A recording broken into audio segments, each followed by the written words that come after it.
Hi guys, welcome back to my channel. If you're new here, I hope you will consider subscribing. Today's video is a part of the series on sexual harassment in collaboration with the National Youth Policy Forum's project Bol Ke Lab Azad Hai Tere. And today we have a journalist with us. Her name is Fauzia Kulsoom. Assalamu alaikum Fauzia, kya haal hai aapka? Walaikum Assalam. Thank you very much. I'm fine. Fauzia, thank you so much for joining us. I know you are a very busy person. Tell us something about yourself. Tell us about your career path. मेरा नाम फौजिया कुलसुम राना है। मैं journalist हूँ और 2007 में कायद आजम university से MSc करने के बाद मैंने एज जर्नलिज्म इसको अपना कैरियर लिया और मैंने प्रिंट, इलेक्ट्रॉनिक और अगर मैं उर्दू और इंग्लिश दो बात करूँ मीडियम्स की तो मुझे मल्टीपल काम करने का मौका मिला। टीवी चैनल्स में भी, अखबारात में भी। बुनियादी तौर पर मैं रेडियो जर्नलिस्ट हूँ। रेडियो के साथ भी काम करने का मौका मिला और लाइक ये जो मुश्किल है ना कैरियर अपनाना ख़वातीन के लिए जर्नलिज़्म, वो उसको ट्रूली वो कहते हैं ना कि अगर ट्रू मैनर्स आपने एक्सपीरियंस किया और हम देख रहे हैं क्योंकि बहुत सारी लड़कियाँ मेरे साथ आई थी, जिन्होंने इसको एज़ ए कैरियर लिया था, लेकिन कुछ साल उन्होंने जॉब की और छोड़ दिया। लेकिन हम कुछ ज़्यादा ढीठ हैं, अभी भी डटे हुए हैं। Very nice to know that. Fauzia, as you know कि ये हम सेक्सुअल हरासमेंट के बारे में सीरीज कर रहे हैं, तो मैं आपसे पूछना चाहूंगी कि कितना कॉमन है for journalist to get sexually harassed in Pakistan? बदकिस्मती से ये ऐसा शोबा है जो सबसे ज़्यादा तरक्की याफ्ता होना चाहिए, लेकिन सबसे ज़्यादा पसमानदा है। क्योंकि जब हम अपने राइट्स की बात करते हैं, चाहे हम फाइनेंशियल राइट्स की बात करें, पर्सनल राइट्स की बात करें, बीइंग अ वुमन में अब बात करूँ, तो हमें वी हैव नो राइट। आप ये देखिए कि अगर हरासमेंट की मैं बात करूँ तो सेक्सुअल हरासमेंट तो शुरू तो यहीं से होती है कि आपको अपॉइंटमेंट लेटर नहीं मिलता, आपकी सैलरी डिसाइड नहीं होती, आपकी बीट्स जो हैं कि किन-किन बीट्स पे आपने एनवायरनमेंट पे काम करना है, जेंडर पे काम करना है, पॉलिटिकल, फॉरेन ऑफिस, व्हाटएवर जो कि दीगर अगर हमारे जो कलीग्स रिपोर्टर्स हैं, उनकी मैं बात करूँ तो उनको तो असाइनमेंट्स दी जाती हैं आसानी के साथ, विदाउट एनी फेवर। लेकिन जब खवातीन रिपोर्टर्स को रखा जाता है तो बुनियादी तौर पर आप रैली कवर करेंगी, आप फलाँ किस्म का प्रोटेस्ट जो होगा वो खातून जो है वो कवर करेगी, सिटी की छोटी-मोटी जो कवरेजेज़ हैं वो आप करना शुरू कर दें। लेकिन आप ये देखिए कि अगर मैं मुस्लिम न्यूज़पेपर का हवाला दूँ, बहुत साल पीछे मैं चली जाऊँ, तो शीरी मज़ारी साहिबा भी उसका हिस्सा थी, समीना साहिबा उसका हिस्सा थी, बहुत सारे शहरी रहमान साहिबा का ताल्लुक भी जर्नलिज़्म से रहा स्टार्ट की अगर मैं बात करूँ, फ़रीदा हफ़ीज़ साहिबा, तो ये वो तमाम ख़वातीन हैं जिन्होंने स्ट्रगल की, हमारे लिए रास्ता बनाया। तो हिरास होना मुझे तो ऐसे लगता है कि जब बच्ची पैदा होती है तो आप ये देखिए कि इस्लाम वो वाहिद मज़हब है जिसने ज़िंदा रहने का हक दिया। हिरासमेंट तो वहीं से थी। और दीगर मज़ाहिब में थी कि वो ज़िंदा ही नहीं रहने देते थे being a gender if you are a female अगर आप खातून हैं तो आप ज़िंदा नहीं रह सकते। तो उसका तदारुक किया नबी करीम सल्लल्लाहु अलैहि वसल्लम ने। फिर आप ये देखिए कि राइट्स दिए गए, अगर मिल जाते तो दिए ना जाते। तो वही चीज़ दी जाती है ना जो नहीं मिल रही होती। तो ज़हनी तौर पर आसूदगी की बात करें, फिर जॉब्स की इक्वल अपॉर्च्युनिटीज़ की हम बात करते हैं। किसी भी इदारे में आप कितने भी काबिल हो, कितने ही पढ़े-लिखे क्यों ना हो, लेकिन आप खातून हैं तो आपका फेस देखा जाएगा, आपकी बॉडी देखी जाएगी, आप किस तरह से प्रेज़ेंट कर सकते हैं, तो मर्दों के लिए ये सब कुछ नहीं है। उनकी प्रमोशन तो ये मैं हवाले इसलिए दे रही हूँ कि तमाम तर ख़वातीन, चाहे वो टीचिंग के शोबे से हैं, किसी भी शोबे में हैं, सबसे ज़्यादा रिस्पेक्टेबल यही समझा जाता है ना। आप नर्सेज़ को देखिए, कितने सारे केसेज़ आ रहे होते हैं, स्टूडेंट्स बदकिस्मती से के साथ और जर्नलिस्ट जर्नलिस्ट तो एक कमोडिटी है, एक ब्यूटी होनी चाहिए। आप देख लीजिए एंकर्स को, अगर वो बहुत सारा मेकअप नहीं करती हैं, बड़ी-बड़ी विग्स नहीं लगाती हैं, अपने आप को इतना आर्टिफिशियली प्रेज़ेंट नहीं कर सकती हैं, तो फिर आप शायद उस तरह से अपना मुकाम बनाने में नाकाम रहते हैं और यही हिरासमेंट है। ज़रूरी नहीं है कि सेक्सुअल हिरासमेंट को जिसको जिनसी तौर पर लिया जाता है कि सबको सब लोग उसी का शिकार हों, इसकी बहुत सारी टाइप्स हैं और जब डिफरेंट टाइप्स की हम बात करते हैं बैड जेस्चर्स, आपकी बॉडी पे कमेंट्स, आपके कपड़ों पे कमेंट्स, आपके हुलिये पे, आपके मेकअप पे, आपकी लिपस्टिक पे, आपके बोलने पे, आपके बात करने पे, आपकी सैलरी पे, आपने क्या करनी है? आपकी प्रमोशन पे। पाकिस्तान का एक बहुत बड़ा इदारा है, वहाँ पे खातून डीजी हैं। उन्हें कहा गया शी इज़ सिंगल, उन्हें कहा गया कि आपने क्या करना है कि आपको प्रमोशन चाहिए।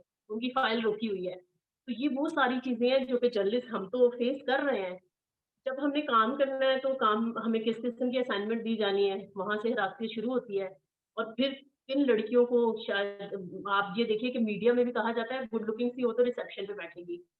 फिर आप रिपोर्टिंग में आप उनकी काबिलियत नहीं देखेंगे, आप बीबीसी को देख लीजिए, सीएनएन को देख लीजिए, क्या वो स्किन टोन की केयर करते हैं? क्या वो काबिलियत नहीं देखते कि इसके पीछे इसका माइंड कैसा है, ये बोल सकती है, ये लिख सकती है? लेकिन नहीं, आपने देखना है कि डॉक्टर शाहिद मसूद के साथ अगर लड़की बैठी है तो उसने एक लिखा हुआ सवाल पढ़ना है। खातून की मीडिया में ये हैसियत है। कभी आपने एनालिस्ट देखा है कि आसमा शराजी साहिब एनालिस्ट बैठी हों, तलत हुसैन साहब क्वेश्चन्स कर रहे हों? नेवर। क्योंकि शायद अभी तक हमारा जो ज़हन है, उसको कबूल नहीं कर रहे कि हम ज़हीन हो सकते हैं, हम मेहनती हो सकते हैं, हम काबिल हो सकते हैं। हमें काबिलियत की बुनियाद पर जॉब अभी भी नहीं मिलती और जो स्ट्रगल करते हैं, जो फाइट करते हैं, छोटी-छोटी सी सैलरीज़ हैं, कम सैलरी पे रखते हैं, ज़्यादा टाइम देना पड़ता है और फिर साथ में वो बातें भी। वो अल्फ़ाज़ जो न्यूज़ रूम में अदा किए जाते हैं, मुझे लगता है लोगों को हैरत होगी पाकिस्तानी न्यूज़ रूम की अगर मैं बात करूँ, उर्दू मीडिया की बात करूँ, उर्दू प्रिंट मीडिया की, तो ऐसे-ऐसे अल्फ़ाज़ हैं वो इदराक नहीं करते कि वो क्या बोल गए। आप तो लड़का हैं, आपको तो मतलब आप इंसान नहीं हैं, आप लड़की हैं, तो आप लड़का है, वो जैसी गालम-गलौच देंगे, जैसे अपने जेस्चर्स इस्तेमाल करेंगे, उन्हें फ़र्क नहीं पड़ता और वो चाहते हैं आप भी रोबोट हो जाएँ। तो वो जो रोबोट होने का सिलसिला है ना, जब लड़की मीडिया में आती है, तो वो रोबोट होकर काम करती है, तो फिर इसे रोज़ सुनना पड़ता है कि आप तो लड़की नहीं है। वी नो कि women get sexually harassed, जैसे आपने अभी हमें बताया है, but do you know if male journalists also get sexually harassed? क्या ऐसा भी होता है कि मेल जर्नलिस्ट भी हरास हों? Unfortunately yes. हमारे यहाँ आप ये देखिए जो ट्रांस हैं, जब हम बाहर वो हमसे कुछ माँगे तो हम उनका मज़ाक उड़ाते हैं, उफ़! इसका मेकअप चेक करो, इसको इसका हुलिया, फिर अगेन हम हुलिया पे बात करेंगे और जेंडर जो कि सोशल एक रोल है ना मर्द और औरत का कि किसने क्या करना था। सेक्सुअली तो अल्लाह ताला ने किसी को जो भी पैदा किया वो एक अलग से मतलब वो उसकी जिन्स है। तो मर्द भी हरास होते हैं, लेकिन एक इसमें बदकिस्मती और भी है। अब ख़वातीन के लिए जैसे 2010 का जो एक्ट आया था, कानून बना, उसके बाद से आप देखिए मर्द बेचारे शर्माते हैं। हमने बोलना सीख लिया, बोल के लब आज़ाद हैं तेरे, लेकिन आदमी कब बोलेंगे? वो तो रो भी नहीं सकते। बहादुर बनो, मर्द हो, रोते क्यों हो? रो कैसे सकते हो? मतलब कि जो उनके इमोशंस हैं, जो उनकी फीलिंग्स हैं, जो वो फ़ील करते हैं बदकिस्मती से हमारा मुआशरा तरक्की पज़ीर ममालिक का अगर मैं हवाला दूँ, तो हम अलाउ नहीं करते। मुझे मुझे लगता है आमरा कि मुझे लगता है कि हमें बहुत कम वक़्त में रह गया है कि जल्द हमें मर्दों के लिए काम करना पड़ेगा।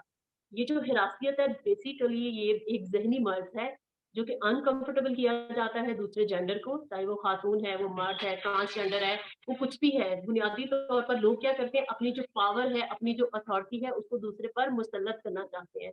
मुझे लगता है मैं इसकी बुनियादी से जो डेफ़िनेशन अभी तक समझ पाई हूँ, क्योंकि इकोनॉमिकली अगर हम देखें, सोशली देखें, साइकोलॉजिकली देखें, तो दूसरी जेंडर जब दूसरी एक जेंडर पर गालिब आना चाहती है, तो ये हिरासत है। और बहुत सारे लोग कर रहे होते हैं, लेकिन वो मानते नहीं हैं, उन्हें समझ नहीं आती, वो इस चीज़ का इदराक ही नहीं कर पाते और मर्द बेचारे ना कह सकते हैं और अगर सहारा ले तो तुम क्या, तुम मर्द नहीं हो, तुम्हें कैसे हिरास कर दिया, तुम्हें कैसे कोई परेशान कर सकता है, तुम कैसे अनकंफर्टेबल हो सकते हो? और उसमें ये नहीं है कि मर्द मर्दों को हिरास कर रहे हैं, खवातीन भी मर्दों को हिरास करी और मर्द बेचारे कभी-कभी ऐसी आपकी बॉस होती है कि आप परेशान होते हैं, यार ये मेरे टाइम में, मेरे काम में खामखा का पंगा कर रही हैं। समझ आ रही होती है उन्हें कि कुछ और फेवर्स की बात हो रही है, लेकिन वो बेचारे कुछ भी नहीं कर पाते। तो डेफिनिटली वो हिरास तो हो रहे हैं, लेकिन हम कह रहे हैं, वो कह नहीं रहे। ये बहुत बड़ी एक अलार्मिंग चीज़ है। आप कह रही हैं कि मर्द जो हैं वो औरतों से भी हरास हो रहे हैं और क्या मर्द मर्दों से भी हरास होते हैं? मिलते हैं, मीडिया में भी ऐसी एग्ज़ाम्पल्स हैं क्योंकि हम जिन्स परस्ती की अगर मैं बात करूँ ना, ये एक ऐसा चैलेंज बन गया है क्योंकि वेस्ट की बात है ना, मगरबी एजेंडा हम हमेशा कहते हैं, लेकिन वो सारी चीज़ें तरक्की पज़ीर ममालिक में भी हैं, वो इंडिया भी फेस कर रहा है, वो बांग्लादेश भी कर रहा है, वो पाकिस्तान भी कर रहा है और हमारे यहाँ आप देखिए जब सेक्सुअल माइनॉरिटीज़ की हम बात करते हैं, तो उनके जब राइट्स की बात करते हैं, तो फिर उनकी तरबियत, उनकी तालीम, उनकी अवेयरनेस, वो सारी चीज़ें, वो अपॉर्च्युनिटीज़ को हम देना ही नहीं चाहते। हमने उस लिहाज से अपनी सोसाइटी को प्लान ही नहीं किया है। हम तो बराए नाम जब हम बात करते हैं जी हम मुसलमान हैं, इस्लाम के नाते बना था पाकिस्तान, वो इस्लाम और नाता पता नहीं कहाँ रह गया है, लेकिन कन्फ्यूजन फैल गई है। और वो कन्फ्यूजन यही है कि हमने जो वहाँ पर रहने वाले अफ़राद हैं, उनको उनके जो माइंड ट्रेंड्स हैं, उनकी जो साइकोलॉजी है, उनकी जो नीड्स हैं, उसके अकॉर्डिंगली हम उसको मैनेज नहीं कर पा रहे। जो इंटरनेशनल अगर मैं ट्रेंड्स की बात करूँ, न्यू मीडिया, सोशल मीडिया, आप ये देखिए कि अगर आपने सोशल मीडिया दे दिया तो उसके प्रोटोकॉल्स क्या थे? कितने पढ़े-लिखे लोग होने चाहिए थे, जिनके अकाउंट्स होने चाहिए थे ताकि वो खवातीन को ऑनलाइन हरास ना कर सकें, बुलिंग ना कर सकें। पॉलिटिकली हमने कितनी अवेयरनेस दी, साइकोलॉजिकली हमने कितना लोगों को तैयार किया और जब जेंडर के पर्सपेक्टिव से बात करते हैं तो टूल्स, जो न्यू टूल्स हैं, उनके इस्तेमाल के लिए हमने ख़वातीन को कितना काबिल बनाया था कि क्या वो कुछ कर पाएँगे कि नहीं। ये सारे जो गैप्स हैं ना, ये इन पे काम करने की ज़रूरत है। सही है। सो अब ये है कि Fauzia, I don't know if you are comfortable कि आप हमें कोई अपने एक्सपीरियंसेस बताएं सेक्सुअल हरासमेंट के। इफ यू आर कंफर्टेबल तो ज़रूर हमें बताएं, because I think people will really learn from your experiences. And also अगर किसी और का एक्सपीरियंस भी आप बताना चाहती हैं तो वो भी आप बता सकती हैं, विदाउट नेमिंग एनीबडी ऑब्वियसली। हाँ, अक्सर ऐसे होता है, क्वेश्चन को बहुत मैनिपुलेट करके आंसर किया जाता है। जैसे मैंने बताया कि बहुत सारी टाइप्स है ना हिरासमेंट की, तो आपके कपड़ों पे कमेंट बहुत सारे लोगों ने किए होंगे, बहुत सारे लोगों के आपने बदतमीज़ कहा मैंने और मना किया कि ये तमीज़ होनी चाहिए आपको, किस तरह से बात करते हैं। तो ये सारी चीज़ें हम डेली फेस कर रहे होते हैं, कोई माने या ना माने। हमने 2013 में एक all Pakistan women journalist convention करवाया था। मैं नाम नहीं लूँगी, तमाम बड़े चैनल से एंकर्स, रिपोर्टर्स, डेस्क पे काम करने वाली लड़कियाँ, तमाम तर लोग उसमें मौजूद थे, लाहौर में वो हुआ था। एंकर्स ने जो रिपोर्ट किया, जो कि हम सबका एक कॉमन प्रॉब्लम है, मैं इसको इसलिए रिलेट कर रही हूँ कि जी जब तक आप चाय नहीं पिएँगे, आपकी असाइनमेंट अच्छी नहीं लगेगी, तो ये भी हैरेसमेंट है। फिर आपकी ड्रेसिंग, उस पे कमेंट कर देना, फिर वही अगेन मैं बोलूँगी कि बुलिंग करना, कि कुछ भी बोल देना, ये सारी चीज़ें। लेकिन मैं एक वाकया ज़रूर शेयर करना चाहूँगी जो कि मेरी फेलो कोलीग के साथ पेश आया था। उसको एक ड्राइवर था जो कि हैरास कर रहा था और जो बदकिस्मती से अंडरस्टैंडिंग नहीं है ना इस हवाले से, तो जो कमेटी थी वो कहती थी, कमेटी की जो रुकन खातून थी वो कहती थी पहले आप प्रूफ लेकर आएँ मेरे पास, आप गवाह लेकर आएँ तो फिर मैं आपका जो बात है वो सुनूँगी, फिर मैं इस केस को लूँगी। जो कि कानून ये बिल्कुल नहीं कहता कि विक्टिम जो है उसने गवाह भी लेकर आने हैं, उसने सारी इंक्वायरी भी खुद से करनी है, फिर तो पार्शियल हो गया ना, फिर तो उसका इम्पार्शियलिटी जो है वो खत्म हो जाती है। तो ये सारी चीज़ें जो है ये उसको फेस करनी पड़ी। मैं उसमें विटनेस भी थी, कशमाला साहिबा के पास वो केस भी गया, वो बंदा टर्मिनेट भी हुआ और उसके बाद क्या हुआ, कुछ गैप के बाद मेरी जॉब भी चली गई कि जी एक्टिविज़्म करती हैं, हैरास किया। मैंने बोर्ड्स लगवाए थे अपने ऑफ़िस में उर्दू में हैरासमेंट के लॉ के हवाले से, तो वो फिर आप ना विक्टिमाइज़ होना शुरू हो जाते हैं। तो ये भी आपकी जो ज़हनी तौर पर आपको हिरासा किया जाता है, उसी का हिस्सा होता है। लेकिन डिपेंड करता है कि आपका फेथ सिस्टम क्या है, आपकी ग्रूमिंग क्या है, आपके जो पेरेंट्स हैं उन्होंने आपकी तरबियत, क्योंकि तरबियत का रोल बहुत ज़्यादा है। जितने भी हम कवानीन बना लें, जितनी तालीम दे दें, जितनी यूनिवर्सिटीज़ बना लें, हम डिग्रीज़ दे दें, लेकिन नहीं। पहले जो 5 जमातें पढ़े होते थे ना, पाकिस्तान बना तो कुछ लोगों ने दूसरी जमात पढ़ा तो पार्टीशन होगी, वो स्कूल नहीं जा सके, वो हमसे ज़्यादा साउंड थे, वो हमसे ज़्यादा स्ट्रॉन्ग थे। क्या था? फेथ था और तरबियत थी।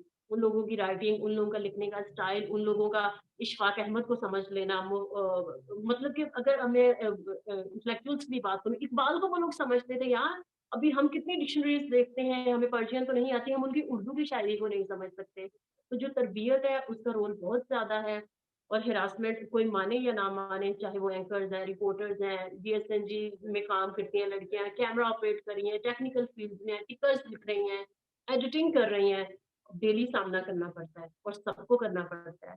लेकिन बदकिस्मती से रियलाइज़ नहीं करते हमारे जो कोलीग्स हैं कि हम अनकंफर्टेबल होते हैं आपकी बुरी बदज़ुबानी से, आप कुछ ऐसे अल्फाज़ इस्तेमाल करें हमें अच्छे नहीं लगते और मेजॉरिटी इग्नोर करती है। 99% ख़वातीन वो सुन चुकी होती हैं, लेकिन वो शो करती हैं कि हमने नहीं सुना, क्योंकि वो उस आलूदा बात को डाइजेस्ट नहीं करना चाहती, अपने पे इम्पैक्ट नहीं आने देना चाहती। ये भी एक स्ट्रैटेजी है जो हम लोग अपना रहे होते हैं, कि बहुत सारे लोग बोलते हैं और बाद में क्या होता है, एक और हिरासत, किसी ने बोला और बाद में आपका मेल कोलीग कहेगा, "फलाने आपको ये बोला था, आप तो चुप रहीं।" अब उस चुप रहने का मतलब ये उनको समझ नहीं आती कि हम इग्नोर कर रहे थे, हम शट अप कॉल दे रहे थे। ऐसा नहीं है कि हमें अच्छा लग रहा था, हम एन्जॉय कर रहे थे। तो ये अगेन एक ऐसी चीज़ है कि जो कि डिफ़िकल्ट है। और कई दफ़ा ऐसे भी तो होता है ना कि एक स्पेशली यंगर गर्ल्स, वो ज़रा इस किस्म की बात जब उनके सामने कही जाती है या की जाती है, तो वो हँस देंगी एम्बैरेसमेंट में। तो उस चीज़ को भी ऐसे ले लिया जाता है कि आप हँसी क्यों थीं? इसका मतलब है हुँ, कि हुँ। You are accepting something. और हो सकता है वो कुछ और सुन रही हो, कुछ और सोच रही हो, कुछ और कर रही या हो, वो लेकिन उसको एम्बैरेस हो जो रही होती है, अक्सर वो एम्बैरेस हो एग्ज़ैक्टली जाती है। मुझे ऐसा लगता है इग्नोरिंग टैक्टिक्स होता है ये कि आपने जस्ट सुना ही नहीं है या आपने उसको बॉदर ही नहीं किया। लेकिन वो अपनी इंसल्ट नहीं समझ रहा होता है हिरासत, वो समझ रहा होता है इट्स माय राइट कि मैं मज़ीद अनकंफर्टेबल करूँ। बिल्कुल। ये जो बहुत यंग लड़कियाँ हैं, who do not have that experience of dealing with people, वो अब फ्रेश ग्रेजुएट अगर निकल कर आ रही है, तो वर्क वर्कफोर्स में जब आप जाते हैं तो बिल्कुल सब कुछ चेंज हो जाता है ना, it's nothing like when you are a student. तो how what would you say कि एक यंग लड़की जो जर्नलिस्ट बनकर आ रही है इनटू दिस फील्ड, आप उसको क्या कहेंगी कि अगर उसको कोई सेक्सुअली हरास करता है तो वो कैसे उसके साथ डील करे? क्या एडवाइस आप उसको देंगी? उफ़! बहुत मुश्किल है, क्योंकि जो बच्चियाँ पढ़ लिख के आती हैं फील्ड में, उन्हें समझ ही नहीं होती कि कोई अगर आपको ये कहता है मैं आपको जॉब दिलवा दूँगा अच्छे चैनल में, आपकी सैलरी बढ़वा दूँगा, आपको बीट्स दिलवाऊँगा, आप मेरे साथ मेरी गाड़ी में चलें, मैं आपको पार्लियामेंट ड्रॉप कर दूँगा, आप मेरे साथ आएँ तो मैं आपको खबर बना के भेज दूँगा। ये सारी वो फ़ेवर्स हैं जिससे स्टार्ट होता है काम। आपने वो फ़ेवर नहीं लेनी, आप एक दिन अच्छी खबर नहीं बनाएँगे, आप 1 महीने के बाद अच्छी खबर बनाएँगे। आपको इंट्रो बनाना नहीं आएगा, आप 6 माह में इंट्रो बनाना सीख जाएँगे। लेकिन अगर आप खुद से मेहनत करेंगे, आप सीखेंगे। आप टिकर खुद बनाएँ, अपनी खबर खुद बनाएँ, चाहे आपको वॉक करना पड़े, आप पैदल चलें, किसी से फ़ेवर मत लें और किसी से दोस्ती के चक्कर में कुछ झूठे आश्रयों में मत आएँ, क्योंकि यहाँ से काम स्टार्ट होता है। म्यूचुअल फ्रेंडशिप्स हो जाती हैं, बच्चियाँ ट्रस्ट करने लग जाती हैं। जी, आपके पास तो गाड़ी होगी, आपके पास फ़ेम होगा। अगर आपने आना है, तो ये फ़ील्ड बहुत बेटर है। इसमें ऐसा नहीं है कि कोई फूलों की सेज है, आप आएँगे, आप जल्दी द द रातों-रात आप बैठे मेहर बुखारी बन जाएँगे, ऐसा बिल्कुल भी नहीं है। बहुत मेहनत, बहुत स्ट्रगल की ज़रूरत है और अगर आप अपने घर से साउंड हैं, तो फिर ज़रूर आइए, अदरवाइज़ सैलरीज़ नहीं हैं। साल-साल तनख्वाहें नहीं मिलती, 6-6 माह तनख्वाह नहीं मिलती और अगर सैलरीज़ नहीं मिलती, तो फिर कितना मुश्किल होता है। फिर लोग जल्दी से फेवर्स लेना शुरू कर देते हैं, किसी के साथ पिक एंड ड्रॉप ले लेंगे, पैसे नहीं है, फिर कवरेज करने के लिए, फिर आपके पास मोबाइल नहीं है, तो आप खुद से खबर नहीं कर रहे होते, आप दूसरों से फेवर्स आई विल से कि कभी ज़िंदगी में फ़ेवर मत लें, ये बेस्ट टिप है। फ़ेवर नहीं लेनी है, आपने इंडिपेंडेंटली काम करना है। मेहनत करेंगे तो आपको आ जाएगा। बिल्कुल सही बात है। So Fauzia, before I let you go, the last question I am gonna ask you which I ask everyone is कि आप यूथ के लिए क्या कहना चाहेंगी कि वो किस तरह से सेक्सुअल हरासमेंट के साथ डील करें खुद भी, और किस तरह फाइट करें दूसरे लोगों के लिए भी? जो कि पॉलिसी लेवल पे है कि हैरेसमेंट के हवाले से सिलेबस में शामिल किया जाना चाहिए। क्योंकि जो ज़रूरी जिनको है जो हैरास हो रहे हैं, उन्हें आप बताए जा रहे हैं कि ये करोगे तो ये हैरासमेंट आपने नहीं होना। जो कर रहे हैं, उन्हें क्यों नहीं समझा रहे? अनकंफर्टेबल नहीं करना। तो जब हम सोसाइटी को तमाम तर लोगों को, स्टेक होल्डर्स को इंक्लूसिव बनाएँगे, तमाम लोगों की शमूलियत उसमें हो जाएगी। जो लोग अनकंफर्टेबल करते हैं, वो समझेंगे कि बुरा रवैया है, दूसरे बंदे को बुरा लग रहा है। जब तक वो रियलाइज़ नहीं करेंगे यहाँ से, तब तक हम कुछ भी नहीं कर पाते। ऐसा नहीं है कि आप हैरासमेंट को सज़ाओं से रोक सकते हैं, आप उनको नौकरियों से निकाल दें, बल्कि वो ज़्यादा इबरत बनता है। आप उनको उनके रवैये को ठीक करने की कोशिश करें, इट्स अ साइकोलॉजिकल डिसऑर्डर, उसको साइकोलॉजिकली डील करने की कोशिश करें और ऐसी उनकी ज़हनी जो ग्रूमिंग है, चाहे वो मर्द हैं, औरतें हैं या थर्ड जेंडर है या कोई भी है, तो आप उनके जो रवैये हैं, उसमें तब्दीली लाने की बात करें, सख्त सज़ाओं की बात मत करें। और अगर जो लोग बच्चियाँ आती हैं नई, वो ख़ास तौर पर उनको जो हरासा किए जाने के हवाले से कानून है, उसका मालूम होना चाहिए। कमेटी के क्या प्रोटोकॉल्स हैं, वो उनको मालूम होने चाहिए। उन्होंने पहले अपने ऑफ़िस में रिपोर्ट करना है, कमेटी है या नहीं है, बोर्ड पे अवेज़ा है उसके बारे में नहीं है, कानून के बारे में आगाही है या नहीं है, ये सारी चीज़ें। और अगर वो किसी पर ट्रस्ट नहीं करते तो डायरेक्टली वो दे कैन अप्रोच टू मुझसे। अभी मैं कशमाला कारी साहिबा हैं, तो डायरेक्टली उनको अप्रोच किया जा सकता है। किसी वकील की ज़रूरत नहीं है, पैसों की ज़रूरत नहीं है। तो ये वो सारी चीज़ें हैं जिन पर काम करने की ज़रूरत है। और अगेन मैं कहूँगी कि मीडिया में कमिटीज़ हैं ही नहीं, कानून के बारे में बताया ही नहीं जाता और जो जेंडर की प्रोटोकॉल्स हैं उनका ख़्याल ही नहीं रखा जाता। प्रोजेक्ट्स तो बहुत सारे आते हैं, बहुत सारी एनजीओज़ जो हैं वो ट्रेनिंग्स करवा रही होती हैं, लेकिन वो क्या करते हैं? आज तक प्रेस क्लब के और यूनियन के ज़रिए तमाम भी हम लोग खुद से काम कर रहे होते हैं, पाकिस्तान लेवल की तंजीम में मैं भी शामिल हूँ। तो हम कर क्या रहे होते हैं? हैरेसमेंट का कानून है, आपको अवेयर कर दिया, आपको सेंसिटाइज़ कर दिया, that's it. It's not enough. हमें सेंसिटाइज़ करके आपने हमें बिगाड़ दिया है। अब जो बुरा माहौल है, जो हमें अनकंफर्टेबल करते हैं, हम उनके साथ काम नहीं कर सकते।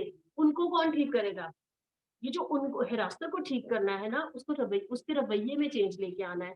बुनियादी तौर पर उन बच्चियों को उस बारे में मालूम होना चाहिए, किसी से दुश्मनी नहीं आपने पालनी और अगर कोई हिरासमेंट कर रहा है, उसकी चीज़ों को वायरल मत कीजिए आप। जो कानूनी तरीकाकार है, बेसिकली आपने उसे अपना दुश्मन नहीं बनाना कि आप सोशल मीडिया का इस्तेमाल करें और आप बहुत सारे ऐसे टैक्टिक्स इस्तेमाल करें। पीटीवी का एक केस है, जिसको सोशल मीडिया पर चीज़ें अपलोड कर दी गई और फिर इतना बिटर हो गया, फिर हमसाया मुल्क में भी एक प्रोग्राम हुआ। तो बुनियादी तौर पर मकसद ये है कि जो अनकंफर्टेबल कर रहा है, हमने उसके रवैये में तब्दीली लानी है। हमने उसका जो ये साइकोलॉजिकल चैलेंज है, उसको एड्रेस करना है। हमने ज़िम्मेदार होने का जो रोल है ना बेसिकली वो अदा करना है। तो लोग वो अदा नहीं करते, तो जो जो बच्चियाँ आ रही हैं पढ़ी-लिखी, मैं उनसे ये रिक्वेस्ट करूँगी कि कोई भी साइकोलॉजिकली चैलेंज्ड हो सकता है, वो आपको अनकंफर्टेबल कर सकता है, तो आपको ऐसा होना चाहिए, आपने उसे लेना है कि ही इज़ नॉट नॉर्मल, ही और शी व्हाटएवर, वो नॉर्मल नहीं है, वो एक डिफरेंट लेवल पे है और फिर आपने एक डिफरेंट लेवल पर जाकर उन्हें डील करना है। आपने वो कोई वो शिद्दत पसंदी नहीं दिखानी कि आप एक्सट्रीमिस्ट हो जाएँ, फिर आपने बाइज़्ज़त नहीं दिखानी, आपने ऑब्जेक्टिव रहना है और आपने देखना है कि ये भी हमारी सोसाइटी का हिस्सा है। क्लासमेट आप देखेंगे तरक्की याफ्ता ममालिक में भी है, अमेरिका में भी है, जापान में भी है, ऑस्ट्रेलिया में भी है। अगर ड्रेसिंग की बात, इस पे बड़ी डिबेट्स हुई हैं कि जी कपड़े ऐसे पहने, वैसे पहने तो फिर आप हैरास नहीं होते। ऐसा बिल्कुल भी नहीं है। आप देखिए छोटी-छोटी बच्चियाँ आज तक सेक्सुअली अब्यूज़ किया जाता है उनको। ऐसी-ऐसी जगहों पर जहाँ पर अल्लाह का नाम लिया जाता है, वहाँ पर भी अब्यूज़र्स मौजूद हैं। बहुत सारी ऐसी जगह जो बहुत प्रोग्रेसिव हैं, वो लोग भी हैं, यूनिवर्सिटीज़ में भी हैं। उस्ताद का कितना तकद्दुस होता था। मीडिया की फील्ड अगेन इतनी तरक्की याफ्ता फील्ड है कि हम हर कानून पढ़ा रहे होते हैं, हम बता रहे होते हैं लेटेस्ट फैशन के बारे में, आने वाले कवानीन के बारे में, पॉलिटिशियंस को हम तनकीद का निशाना बना रहे होते हैं।